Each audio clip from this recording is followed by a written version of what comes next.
KTR sir ఎవరు? KCR sir వాళ్ళ కొడుకు. ఏ సినిమా పోదాం మంచిగా? కల్కియా? ఓకే, పవన్ కళ్యాణ్ చెప్పినట్టు కల్కి సినిమా పోదాం.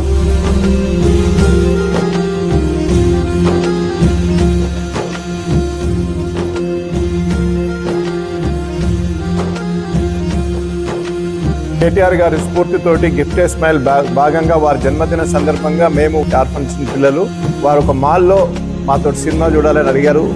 గిఫ్ట్ ఏ స్మైల్ కింద వాళ్ళకి మేము ఇచ్చేది గిఫ్ట్ ఏంటంటే ఒకరోజు వాళ్ళతోటి మొత్తం డే స్పెండ్ చేస్తాము, లంచ్ చేస్తాము, ఒక మాల్లో కలిసి వాళ్ళతో సినిమా చూస్తాము. అది నేను మాట ఇచ్చిన, అది బహుశా వాళ్ళకి హాలిడే ఉంటే సండే రోజు కానీ ఏ రోజు కానీ ప్రోగ్రామ్ పెడతాం.